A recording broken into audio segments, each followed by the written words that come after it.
Pernah bayangin gak, ada seorang santri miskin dari Jawa Timur, tapi bisa dimenikahi oleh 4 wanita Arab sekaligus. Bukan karena kaya, bukan karena tampan, tapi justru karena sesuatu yang gak banyak orang tahu. Dan yang bikin kaget, ke-4 wanita itu sendiri yang rela berbagi, tinggal satu rumah, dan bahkan mereka yang minta untuk dinikahi. Mau tahu rahasianya? Tonton sampai akhir ya. Kisah ini bisa bikin kamu makin yakin bahwa Allah bisa mengangkat derajat siapapun. Assalamualaikum warahmatullahi wabarakatuh. Halo teman-teman semua. Semoga kalian selalu dalam lindungan Allah dan rezekinya dilancarkan. Amin ya rabbal alamin. Sebelum kita lanjut ke kisah yang luar biasa ini, yuk bantu channel ini berkembang dengan klik like, komen, dan subscribe. Dukungan dari kalian sangat berarti supaya kami bisa terus menghadirkan cerita-cerita inspiratif yang bikin hati adem dan penuh semangat hijrah. Dan seperti biasa, tulis sholawat kepada Nabi Muhammad Shallallahu Alaihi Wasallam di kolom komentar ya, biar videomu penuh keberkahan. Tulis juga dari kota mana kamu menonton video ini, biar kita bisa saling kenal dan silaturahmi. Siapa tahu jodoh nonton di sini juga. Hehe. Namanya Ahmad, seorang pemuda yang tak pernah bermimpi besar. Karena dari kecil hidupnya hanya dipenuhi oleh kesederhanaan dan keterbatasan. Ahmad lahir di sebuah desa kecil yang bahkan tak banyak dikenal orang. Tepatnya di ujung selatan Jawa Timur, daerah pegunungan yang akses jalannya masih berupa bebatuan dan tanah. Ia anak ketiga dari 7 bersaudara. Ayahnya seorang petani penggarap sawah milik tetangga. Sementara ibunya menjajakan kue keliling kampung dengan sepeda tua yang kadang lebih sering mogok daripada jalan. Sejak kecil, Ahmad sudah terbiasa bangun sebelum subuh. Bukan karena alarm, bukan pula karena kebiasaan. Tapi karena ia harus membantu ibunya mengaduk adonan kue sebelum dijajakan ke pasar. Kadang ia mengantuk di kelas, tapi ia tak pernah mengeluh. Semua dilakukan dengan ikhlas, seolah hidup tak memberinya pilihan lain selain bersabar. Meski miskin harta, tapi Ahmad kaya dengan nilai-nilai agama. Rumahnya memang tak punya televisi, tapi suasananya selalu dipenuhi dengan suara tilawah Al-Quran. Ayahnya meski lulusan SD, tak pernah lalai mengingatkan anak-anaknya untuk sholat 5 waktu. Bahkan sejak usia 8 tahun, Ahmad sudah terbiasa menjadi muadzin di musola kecil dekat rumahnya. Ketika usianya menginjak 12 tahun, Ahmad dibawa oleh pamannya ke sebuah pondok pesantren sederhana di kota kecil. Tempatnya terpencil, bangunannya terbuat dari kayu dan seng, dan santrinya pun tak lebih dari 30 orang. Disinilah Ahmad menghabiskan masa remajanya. Tidur beralaskan tikar, makan seadanya, dan mencuci pakaian sendiri di sungai. Tapi ia bahagia. Bukan karena fasilitasnya, tapi karena di pesantren ini ia menemukan ketenangan yang tak pernah ia rasakan sebelumnya. Sejak awal mondok, Ahmad dikenal sebagai anak yang rajin dan sangat rendah hati. Ia tak pernah menolak ketika disuruh membersihkan kamar mandi, menyapu halaman, atau membantu memasak di dapur umum. Bahkan saat anak-anak lain mengeluh karena menu makan hanya nasi tempe setiap hari, Ahmad justru tetap makan dengan lahap sambil tersenyum. Baginya, makan adalah nikmat, tidur pun nikmat. Bisa belajar agama adalah nikmat luar biasa yang tak semua orang bisa rasakan. Namun, ada satu hal yang sangat mencolok dari sosok Ahmad, dan inilah yang kelak menjadi pintu pembuka takdir besarnya. Kebiasaan bangun malam untuk sholat tahajud. Ya, sejak usianya masih 14 tahun, Ahmad telah membiasakan diri bangun di sepertiga malam terakhir. Bahkan ketika teman-temannya lelap tertidur, Ahmad diam-diam bangkit, berwudu di pancuran air dingin yang mengalir dari pegunungan, lalu sholat 2 rakaat, 4 rakaat, bahkan 8 rakaat, tergantung kekuatan tubuhnya malam itu. Tak ada yang menyuruh, tak ada yang tahu. Bahkan ustaznya pun tak pernah menyadari kalau Ahmad rutin tahajud hampir setiap malam. Dalam setiap sujudnya, Ahmad selalu mengulang satu doa yang ia hafal dari ibunya. Ya Allah, berikan aku jodoh yang mencintai MU, agar kami bisa saling menuntun ke surga MU. Aku tidak tahu siapa dia, Tapi Engkau Maha Tahu. Aku tak punya apa-apa, tapi aku punya Engkau. Doa itu ia ulang-ulang dengan air mata mengalir.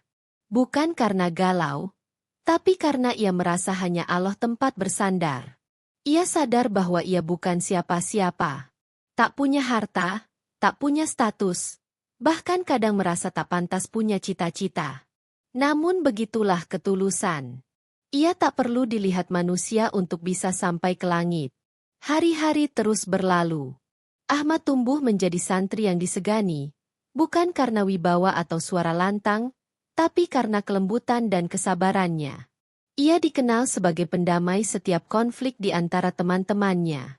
Bahkan ketika anak-anak lain bertengkar, Ahmad sering menjadi penengah tanpa menghakimi. Setiap ada yang sakit, Ahmad yang pertama datang membawakan air hangat. Setiap ada teman yang pulang kampung dan tidak punya ongkos, Ahmad rela menyumbangkan uang tabungan kecilnya dari hasil membantu ustaz di warung. Di usia 18 tahun, Ahmad lulus dari pondok. Banyak teman-temannya melanjutkan kuliah, ada yang ke Yogyakarta, Surabaya, bahkan luar negeri. Tapi Ahmad kembali ke kampung halamannya. Ia tak punya biaya untuk kuliah. Tapi ia tak kecewa. Ia tetap melanjutkan rutinitas ibadahnya, mengajar anak-anak kecil ngaji di musola, dan sesekali diminta menjadi imam sholat di masjid desa. Namun takdir Allah selalu punya jalan tak terduga. Suatu hari, seorang tamu dari Lembaga Wakaf Timur Tengah datang berkunjung ke desa Ahmad. Mereka mencari pemuda yang hafal Al-Quran dan bersedia belajar agama di luar negeri. Seleksi dilakukan sangat ketat. Ratusan pendaftar dari berbagai daerah mendaftar. Ahmad sempat ragu. Tapi atas dorongan sang ibu, ia ikut tes. Dan inilah awal perubahan hidupnya. Dari semua peserta, hanya 3 orang yang lolos. Salah satunya adalah Ahmad. Dengan beasiswa penuh, Ahmad dikirim ke sebuah universitas Islam ternama di Arab Saudi. Saat berita itu sampai ke desanya, semua orang terkejut. Seorang pemuda miskin, sederhana, pendiam, akan belajar ke negeri para ulama? Tangis haru sang ibu pecah di malam sebelum keberangkatan. Ia peluk Ahmad erat-erat sambil berpesan, "Nak, ibu tahu kamu nggak seperti orang-orang lain. Tapi ibu percaya, Allah akan menjaga kamu. Jangan pernah tinggalin tahajudmu ya, nak." Ahmad hanya mengangguk pelan. Doa yang ia panjatkan selama bertahun-tahun kini seolah mulai menemukan jawaban. Setibanya di Arab Saudi, Ahmad seperti kembali menjadi santri baru. Semua terasa asing. Bahasa, budaya, makanan, bahkan cara orang berbicara pun sangat berbeda. Tapi seperti biasanya, Ahmad tidak pernah mengeluh. Ia jalani semuanya dengan sabar dan rendah hati. Ia sadar, kesempatan ini bukan main-main. Ini bukan hanya soal belajar di luar negeri, tapi ini tentang menjawab doa-doa panjang yang ia panjatkan sejak masih kecil. Ahmad tinggal di sebuah asrama sederhana khusus untuk mahasiswa internasional. Satu kamar ia tempati bersama 2 orang temannya dari Nigeria dan Pakistan. Meski awalnya sulit berkomunikasi, lambat laun Ahmad belajar sedikit demi sedikit bahasa Arab percakapan. Yang paling ia kuasai lebih dulu adalah bahasa Al-Quran. Karena sejak kecil ia terbiasa membaca dan menghafal. Bahkan, ia sering mengoreksi teman-temannya yang salah bacaan saat sholat berjamaah. Hidup di sana tidak mudah. Meski beasiswa mencakup makan dan tempat tinggal, Ahmad tetap harus mencari tambahan untuk kebutuhan pribadi. Ia pun mengambil pekerjaan kecil-kecilan di luar jam kuliah. Menyapu halaman masjid, membantu membersihkan perpustakaan, hingga menjadi marbot masjid pada hari Jumat. Ia tidak malu.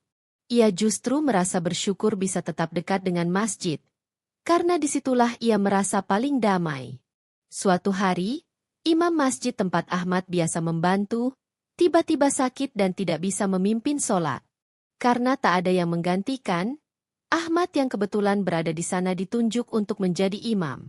Jamaah awalnya ragu, karena mereka tak mengenalnya. Tapi begitu Ahmad mulai membaca surat Al-Fatihah dan melanjutkan dengan surah Al-Mulk, Semua terdiam. Suaranya jernih, tajwidnya fasih, dan cara membacanya penuh penghayatan. Banyak jamaah yang mengaku menangis saat mendengar bacaannya. Kejadian itu menjadi awal dikenalnya Ahmad di kalangan jamaah lokal. Seorang lelaki tua kemudian mendekatinya dan bertanya, "Dari mana kamu belajar mengaji seperti ini, anak muda?" Ahmad menjawab dengan sederhana, "Saya hanya belajar dari ustaz saya di kampung. Selebihnya dari Allah." Jawaban itu membuat lelaki tua tersebut kagum, dan tanpa disangka, ia memperkenalkan Ahmad kepada seorang syekh pemilik lembaga dakwah. Ahmad pun mulai diundang ke berbagai majelis taklim lokal untuk menjadi imam dan mengajar Al-Quran. Bukan karena ia minta, tapi karena orang-orang merasakan keikhlasan dalam dirinya. Ia tidak pernah meminta bayaran, bahkan menolak amplop jika diberikan. Ia hanya meminta satu hal, "Doakan saya agar tetap istiqomah." Dari majelis ke majelis, kabar tentang Ahmad menyebar. Hingga suatu malam, takdir Allah benar-benar membalik kehidupannya. Seorang wanita tua, janda dari keluarga terpandang di Riyadh, datang menemuinya usai sholat. Ia membawa serta putrinya yang mengenakan cadar. Wanita itu berkata, "Kami mencari calon suami untuk anak saya. Kami tidak mencari orang kaya. Kami hanya ingin laki-laki yang bisa membawa anak kami lebih dekat kepada Allah. Dan kami lihat itu dalam dirimu." Ahmad terkejut. Ia tak pernah membayangkan akan ditawari menikah oleh keluarga Arab. Ia bahkan berpikir ini hanya ujian. Maka ia menjawab dengan sangat hati-hati, "Maaf, saya hanyalah mahasiswa miskin dari Indonesia. Saya tak punya apa-apa untuk memberikan nafkah layak." Namun ibu itu justru tersenyum dan berkata, "Kami sudah cukup dengan apa yang kami miliki. Sekarang kami ingin anak kami mendapatkan sesuatu yang tak bisa dibeli, seorang imam dalam rumah tangga." Setelah melalui istiharah dan konsultasi dengan gurunya di kampus, Ahmad menerima lamaran itu. Pernikahan sederhana pun dilangsungkan di rumah keluarga wanita tersebut. Tanpa pesta megah, tanpa kemewahan, hanya akad nikah dan doa. Hari demi hari, Ahmad menjalani pernikahan dengan sangat hati-hati. Ia tetap rendah hati dan menjadikan ilmu sebagai cahaya utama dalam rumah tangganya. Istrinya sangat bahagia karena merasa mendapatkan pasangan yang sabar, lembut, dan bisa membimbing dengan teladan. Ahmad tak pernah marah-marah. Ia selalu mendahulukan dialog, membacakan Al-Quran setelah maghrib, dan mengajak istri tahajud di sepertiga malam. Keistimewaan inilah yang perlahan membuka jalan tak terduga berikutnya. Beberapa bulan setelah menikah, sang istri sering mengajak teman-temannya untuk datang ke rumah. Mereka ikut kajian kecil-kecilan yang Ahmad isi. Bukan ceramah keras, tapi lebih kepada tausiah ringan dan interaktif. Banyak wanita muda Arab yang merasa tercerahkan, karena mereka jarang mendengar nasihat yang begitu lembut namun dalam. Bahkan beberapa di antara mereka mengatakan, "Kami merasa lebih dekat kepada Allah setelah mengenal suamimu." Suatu hari, salah satu teman sang istri berkata, "Aku ingin punya suami seperti Ahmad." Sang istri justru menjawab, "Kalau kau sungguh ingin, aku bersedia berbagi. Asal kita sepakat dan ridha." Kalimat itu bukan candaan. Di budaya Arab, khususnya yang memahami syariat, konsep poligami bukan hal asing jika dilandasi ketulusan dan izin istri pertama. Ahmad awalnya menolak. Ia merasa belum pantas, belum layak. Tapi justru istrinya yang meyakinkannya. "Kalau engkau menolak karena takut menyakiti hatiku, aku ridha. Aku yang mengusulkan."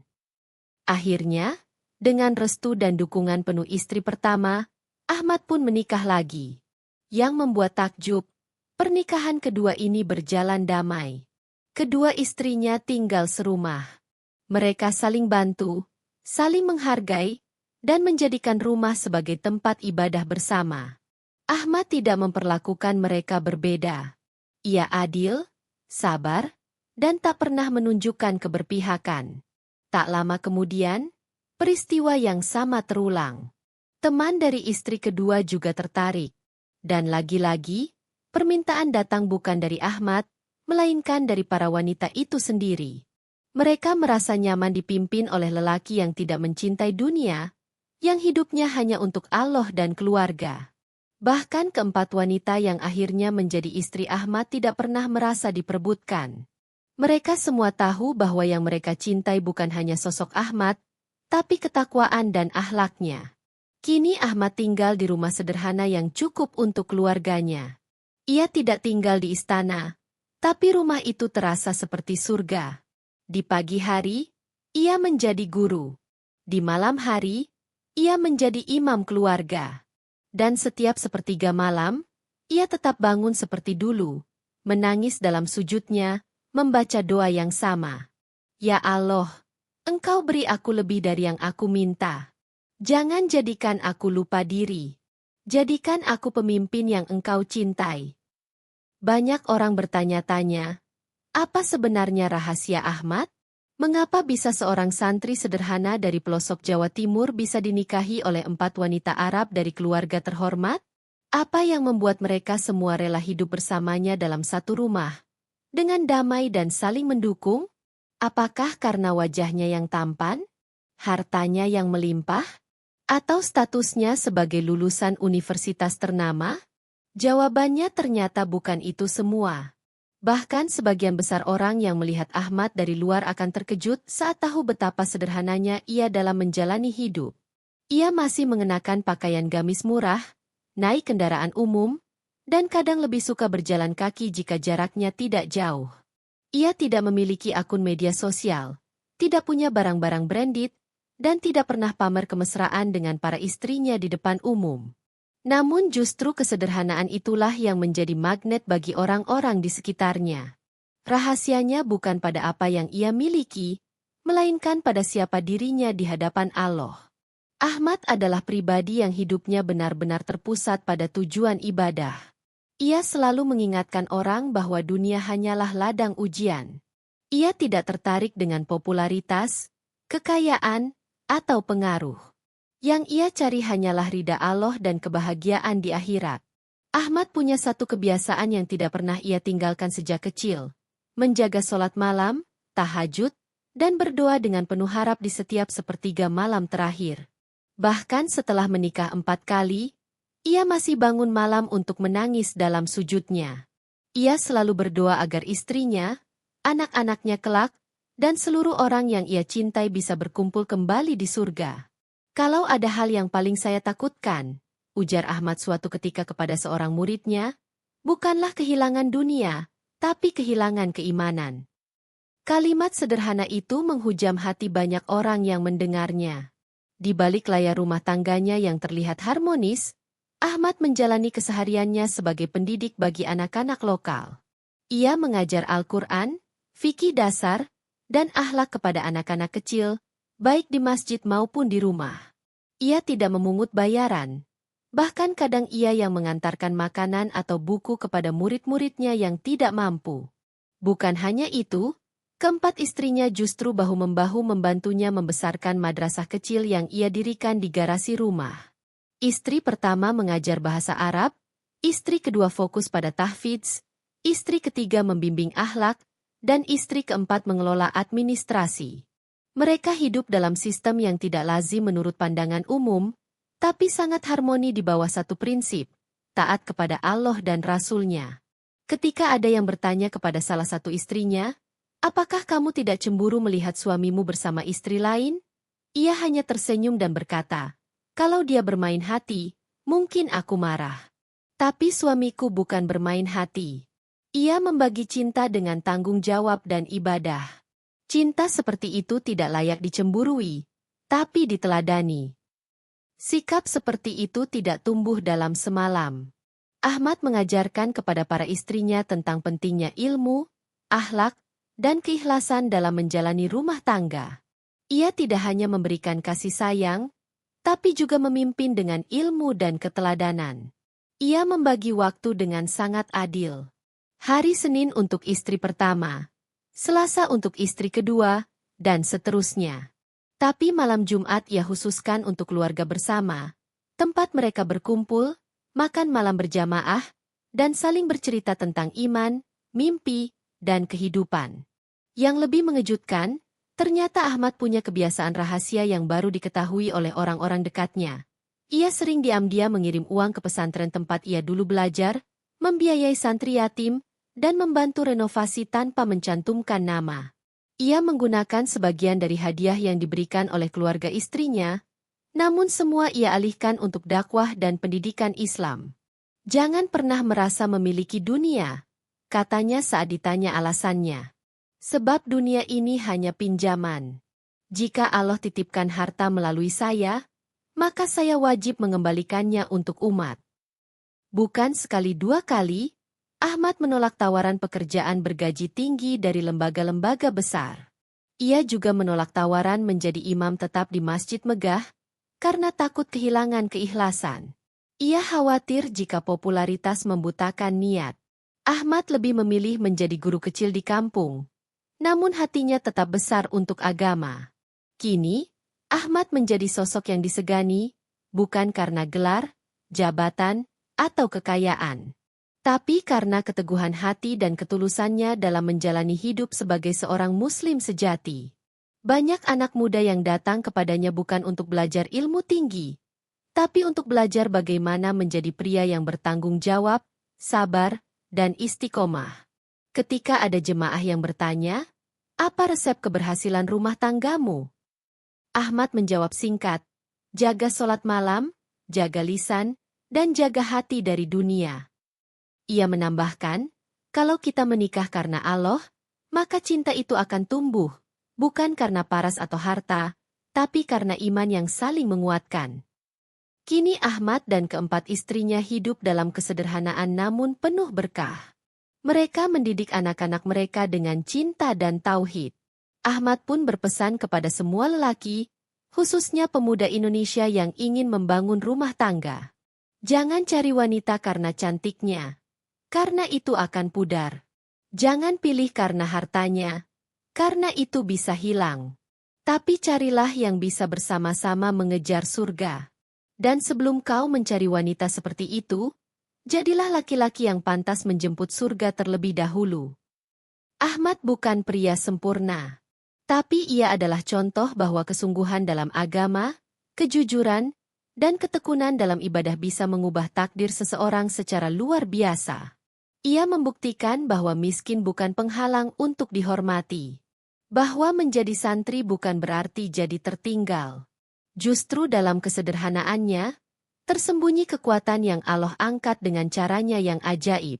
Dan begitulah kisah Ahmad ditutup, bukan dengan kemewahan, tapi dengan ketenangan jiwa yang tak bisa dibeli dunia. Ia mengajarkan pada kita semua bahwa kadang, rahasia paling kuat dalam hidup ini bukan di tangan manusia, tapi dalam doa-doa yang tak terdengar, air mata di sepertiga malam, dan ketulusan yang tak pernah diumbar. Masya Allah, kisah ini jadi pelajaran buat kita semua. Bahwa rezeki, jodoh, dan kemuliaan itu bukan soal status atau harta, tapi soal hubungan kita dengan Allah. Kalau kamu sedang berjuang, teruslah istiqomah. Doamu yang sederhana bisa membuka pintu takdir luar biasa seperti Ahmad. Sampai jumpa di kisah inspiratif selanjutnya. Wassalamualaikum warahmatullahi wabarakatuh.